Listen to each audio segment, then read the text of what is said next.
अब यहाँ तक आ ही गए हैं तो हमारे चैनल को सब्सक्राइब जरूर करें और नीचे दिए गए बेल आइकन को जरूर दबाएं ताकि हर खबर सबसे पहले पहुंचे आप तक।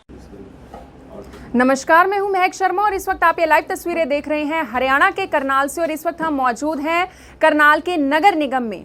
आपको जानकारी देना चाहेंगे कि 1 जुलाई 2021 को हरियाणा सरकार ने एक पॉलिसी की शुरुआत की थी जिसमें हरियाणा सरकार ने ये बात कही थी कि जिस भी नगर निगम की दुकान पर जो पुराना यानी कि 20 साल पुराना अगर कोई किराएदार होगा, अगर वो दुकानदार अगर वो जो दुकान है वो उसके नाम पर अलॉटमेंट यानी कि उसके नाम पर होगी तो वो उसका मालिकाना हक ले सकता है, यानी कि नगर निगम उसी के नाम दुकान की रजिस्ट्री कर देगा। और लेकिन मैं आपको बताना चाहती हूँ 684 का आंकड़ा है करनाल जिले की। अगर मैं नगर निगम की दुकानों की बात करूं जिस पर किराएदार मौजूद हैं, लेकिन अभी तक 108 की जानकारी हमें मिल रही है कि सिर्फ 108 दुकानदार ही अपना आवेदन लेकर सामने आए हैं। क्या पूरी वजह है वो भी जानेंगे। जो जॉइंट कमिश्नर हैं गगनदीप सिंह, उनके साथ जुड़ेंगे और पूरी जानकारी लेंगे। लेकिन अपील आप सभी लोगों से मेरी यही रहेगी कि जितना ज्यादा हो सके इस वीडियो को देखें और इसे शेयर जरूर करें, क्योंकि जितने भी तमाम दुकानदार हैं जिनकी दुकानें नगर निगम के अंडर आती हैं उन सब के लिए यह खबर बहुत ज्यादा जरूरी है। तो सबसे पहले जो गगनदीप सिंह हैं उनसे जानकारी लेंगे। सर,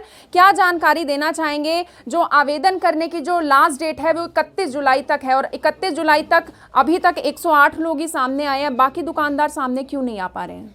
देखिए, हमारे पास अलग अलग क्वेरीज आ रही हैं। लोग इंफॉर्मेशन लेने के लिए यहाँ आ रहे हैं, जो कि सरकार की ये जो पॉलिसी आई है जिसके तहत 20 साल 31/12/2000 से पहले जो उस दुकान में पोजीशन में है और उसके पास कोई भी डॉक्यूमेंट है, चाहे वो नगर निगम की रसीद है, एग्रीमेंट है, चाहे इवन बिजली का बिल है, कोई ITR इनकम टैक्स रिटर्न की कॉपी जो कि उस एड्रेस को वेरीफाई करती हो, और कोई भी गवर्नमेंट द्वारा सर्टिफाइड डॉक्यूमेंट हो, उसके साथ वो मतलब शो करना है कि आप उस दुकान में 31/12/2000 से पहले बैठे हुए थे, लेकिन होगा गवर्नमेंट डॉक्यूमेंट वो। उसके बाद सेकंड ये है कि मौके पे ऊपर आपका पोजीशन होना चाहिए, जो कि बहुत इंपॉर्टेंट है। कई बार ऐसा हो गया लोगों ने आगे से आगे बेच दिया और पोजीशन अब थर्ड आदमी के चल रहा है, उनका मौके के ऊपर पोजीशन नहीं है। मौके पोजीशन होना बड़ा मैंडेटरी है। जैसे कि आपने बताया भी 31 जुलाई तक उन्होंने अप्लाई करना है। इसके बाद उन्होंने एक सेल्फ डिक्लेरेशन देना है अपने क्लेम में, खुद एक एप्लीकेशन लिख के देनी है कि जी ठीक है जी हम क्लेम कर रहे हैं इसमें, और इसके साथ एक नक्शा उन्होंने हमें देना है।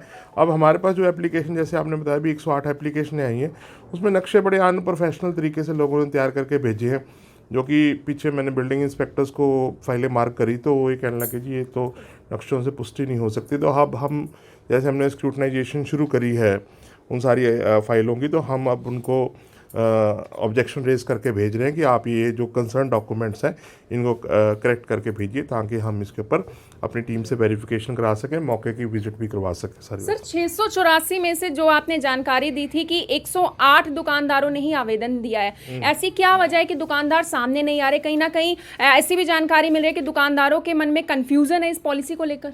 देखिए, कोई कन्फ्यूज़न नहीं है, वो तो अब उनकी अपना देखने की बात है किस तरीके की वो अपने इकोनॉमिक्स से आगे बढ़ रहे हैं। बाकी शुरू में हमारे पास जैसे 20 एप्लीकेशनें थी, उसके बाद जैसे मीडिया में इस बात की प्रचार हुआ और लोगों तक ये खबर गई, तो ये एप्लीकेशनें 108 पे हो गई हैं। अब क्योंकि अभी भी 31 जुलाई तक कुछ टाइम पड़ा हुआ है और लोग रोज़ हमारे पास काफ़ी क्वेरीज है इसमें अप्लाई करने के लिए, और कई रीज़न हो सकते हैं। मेरे तो सुनने में कुछ ऐसा भी आया है कि कुछ किराएदारों का और दुकानदारों का मानना है कि जी हमारा तो किराया बहुत कम है और हम इसमें अल्टीमेटली क्यों अपने नाम करवाएं, ये दुकान को करवाने के लिए हम थोड़ा किराया देखें हमारा काम चल सकता है। वो एक गलत धारणा उनके मन में आई है। मलकियत होती है, और वैसे भी जो सरकार है वो बहुत इसको रिज़र्व रेट पे कलेक्टर साहब का जो निर्धारित रेट है उस रेट से भी 20% की 20 साल पुरानी दुकान को छूट है। इसी तरीके जो 50 साल पुरानी दुकान है उसको 50% तक इसमें रिबेट है, और मेरे ख्याल से लोगों को इस रिबेट को लेना चाहिए। बिल्कुल, सर ने एक बात बहुत सही कही कि मालिकाना हक ही होता है, चाहे रेंट कितना भी कम क्यों ना हो। सर, दुकानदारों की मैं बात करूं, किराएदारों की मैं बात करूं, कुछ दुकानदारों का तो ये कहना है क्योंकि बहुत पुरानी दुकानें हैं तो उनको डॉक्यूमेंट्स उनके नहीं मिल रहे, चाहे वो ट्रांसफ़र लेटर की बात की जाए, स्लिप की बात की जाए, या फिर अलॉटमेंट लेटर की बात की जाए, बिजली पानी का बिल की बात की जाए। सर, बहुत सारे किराएदारों के मन में एक सवाल ये भी है कि अलॉटमेंट अलॉटमेंट किसी और के नाम हुई थी, लेकिन आगे उन्होंने जो दुकान है वो किसी और को दे दी और अब किराए पे कोई और बैठा हुआ है, तो कब्जा किसका माना जाएगा उस समय पर? इसको लेकर क्या जानकारी देना चाहेंगे? एमसी के देखिए ऐसा है कि किसी को लगता है कि कोई डॉक्यूमेंट नहीं मिल रहा। देखिए कुछ छोटी सी बात है, अगर दुकान 20 साल पुरानी है तो नेचुरली उसमें बिजली का मीटर लगा जी, बिजली का मीटर लगा तो बिजली तो कंज्यूम हुई वहाँ पर। अब चाहे तो आप बिजली बोर्ड से अपना पुराना मीटर निकलवा लें, चाहे उनसे सर्टिफिकेट ले आइए कि इस पर्टिकुलर दुकान में अगर बिजली का मीटर बिल इतना पुराना नहीं पड़ा, हो सकता ना भी पड़ा हो, तो आप सर्टिफिकेट ले भी, ये जो मीटर है इस पर्टिकुलर में ये इस पर्टिकुलर नाम से है, ये पर्टिकुलर एड्रेस है और ये इस टेन्योर से लगा हुआ है, तब भी काम चल जाता है। इसके अलावा अगर फिर भी आपको जैसे मैं बता ही देता हूँ डॉक्यूमेंट, पानी का कोई कनेक्शन लिया हो उसके बारे में आप कर सकते हैं। आपके पास कोई सेल टैक्स का हो, जीएसटी नंबर हो, आईटी रिटर्न्स हो, फायर एनओसीज हो, और आपने कोई लाइसेंस ले रखा हो अपना शॉप एक्ट के तहत, तो उसमें से भी हम ये सारे डॉक्यूमेंट्स हम कंसिडर कर सकते हैं, जिससे ये प्रूव होता हो कि आप लेजिटिमेट तरीके से, लीगल तरीके से शॉप में 20 साल पहले से बैठे हुए। सर 22 दुकानों की बात करूं जो पुराने नगर निगम के अंडर आती है, सदर बाजार की तरफ भारतीय डेयरी वाले हैं, उनके सामने की जो तमाम जो दुकानें हैं वो पुराने नगर निगम में आती है, तो वो भी क्या इन्हीं दुकानों में शामिल होंगी?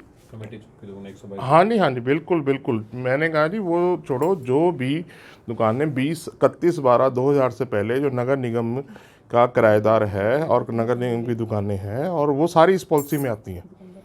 सर दुकानदारों का ये भी कहना था कि वो दुकानें उसमें शामिल नहीं है, जो 22 दुकानों की मैं बात कर रही हूँ। उसके अलावा दुकानदारों के मन में एक और भी कंफ्यूजन, वो बहुत बड़ी कंफ्यूजन थी कि जो मालिकाना हक हमें मिलेगा, क्या उसके साथ हमारी छत भी हमारी रहेगी या वो छत नगर निगम की हो जाएगी? नहीं, छत तो नेचुरली ऐसा होता है जब हम आपके नाम रजिस्ट्री करा दी, और वो नेचुरली आप उसको आगे करो, छोटा करो, बड़ा करो, उसके बाद तो आप उसके मालिक हो जी, ठीक है। और हम आपको अल्टीमेटली अपने बिल्डिंग प्लान्स तो नगर निगम से ही पास कराने पड़ेंगे, और इस बात की अगर फिर भी कोई क्लैरिटी हम तो गवर्नमेंट से लिखित रूप में मांग सर बहुत सारे दुकानदारों का ये भी कहना था और ये भी अनुमान लगाया जा रहा है कि इतने आवेदन कम आने का कारण ये भी है क्योंकि कोरोना काल चल रहा है, लोगों के पास इतना पैसा नहीं है, काम बहुत ज़्यादा ठप पड़े हैं, ये कारण भी हो सकता है सर कोरोना की वजह से भी, क्योंकि काम कहना ये है कि दुकानदारों का काम ठप पड़ा हुआ था, पैसा लोगों के पास नहीं है, इस वजह से वो इन्वेस्ट अभी नहीं करना चाहते। देखिए, मैं आपके संज्ञान में डालना चाहता हूँ कि जो मार्केट रेट है वो शॉप्स का जी, मेरे को जो पता लगा है वो करोड़ों में है, और जो कलेक्टर रेट है वो बहुत मीगर है। यानी कि अगर हम देखें तो एक छोटी शॉप का 8-10 लाख रुपए कलेक्टर रेट है, तो उसमें से आपस में वो कोई भी ऐसी बातें मैच नहीं करती। और सर ऊपर से कलेक्टर रेट पर भी डिस्काउंट मिल रहा है, 20 साल पुराने पर 20% का डिस्काउंट है। हाँ जी, तो जो सरकार ने किया बहुत बेनोवेंट और जेनरस तरीके से ये पॉलिसी निकाली है, और मेरे ख्याल से हमें इसमें किंतु परंतु करने की बजाय हमें इनको 100% इस पॉलिसी का बेनिफिट लेना चाहिए। सर इस केस में क्या कहेंगे, अगर अलॉटमेंट किसी और के नाम हुई थी, उसने किसी और को अपनी दुकान किराए पर दे दी, या फिर आप इसको इस तरह से भी समझ सकते हैं किसी की दुकान है, उसके दादा या फिर उसके परदादा के नाम थी और वो फिलहाल उस दुकान पर है, वो अपने लीगल हेयर के अपने जो सर्टिफिकेट्स हैं भी मेरे दादा के नाम थी, मैं इनका आगे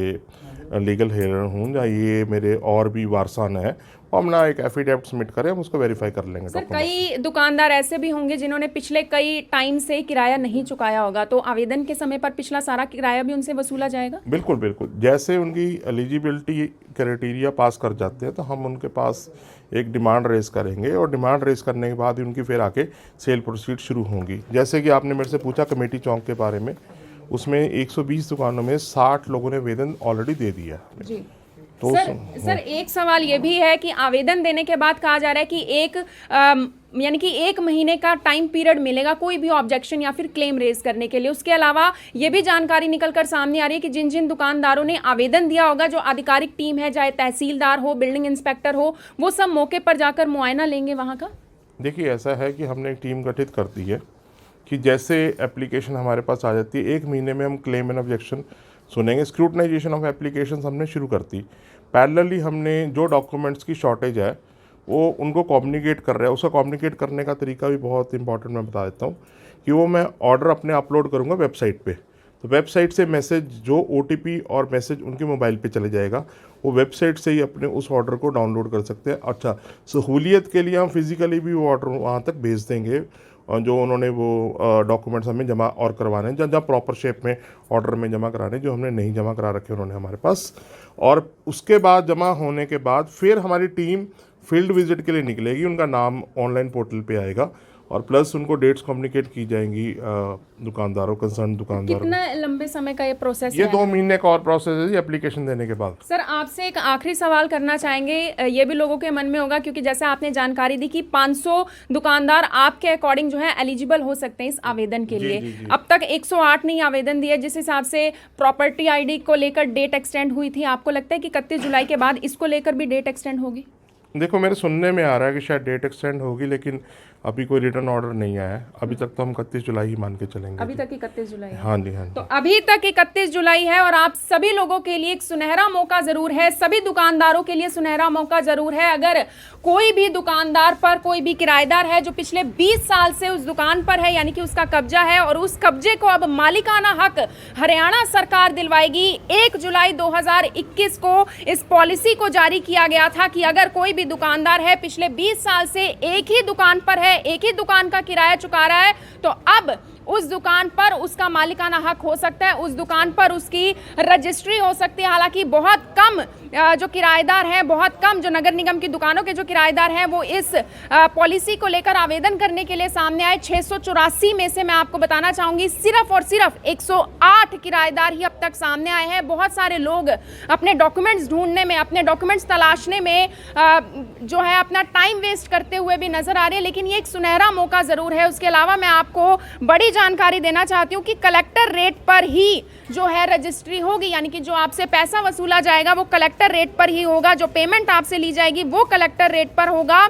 और उसके अलावा मैं आपको बताना चाहूँगी, आप कलेक्टर रेट पर इसको इस तरीके से समझ सकते हैं, जिस दुकान की कीमत करोड़ों में है, मार्केट प्राइस उसका करोड़ों में है, उसको कम रेट में लिया जाएगा, और उसमें भी आपको डिस्काउंट मिलने वाला है। यानी कि अगर कोई दुकानदार पिछले 20 सालों से किसी दुकान में रह रहा है तो उसको 20% की छूट दी जाएगी। अगर कोई 25 से 30 साल के बीच में किसी भी दुकान का किराया दे रहा है तो उसको 25% की छूट दी जाएगी। 30 से 35 साल वाले को 30% की छूट दी जाएगी, और 35 से 40 साल वाले को 35% की, और 40 से 45 साल वाले को 40% की छूट दी जाएगी, और 50 साल से ऊपर को 50% की छूट दी जाएगी। यानी कि अगर आप किसी दुकान पर किराएदार हैं और पिछले 50 सालों से आपका उस दुकान के ऊपर कब्जा है तो आपको 50% की छूट दी जाएगी कलेक्टर रेट पर, और वो दुकान आपकी होगी। मेरी आप सभी लोगों से हाथ जोड़कर यही अपील रहेगी कि जितना ज़्यादा हो सके इस वीडियो को देखें, भी इसे शेयर जरूर करें, क्योंकि बहुत सारे दुकानों के दिमाग में ये बहुत बड़ी एक कंफ्यूजन थी कि इस पॉलिसी को लेकर पूरी जानकारी अब तक हमारे सामने नहीं आई है। तो इस पॉलिसी को लेकर पूरी जानकारी आज आप सबको i24 ने दी। तो मेरी आप सभी लोगों से अपील, इस वीडियो को देखें और इसे शेयर जरूर करें। आप देख रहे हैं i24, मैं हूं महक शर्मा, हरियाणा के करनाल से आप सभी के साथ लाइव। धन्यवाद।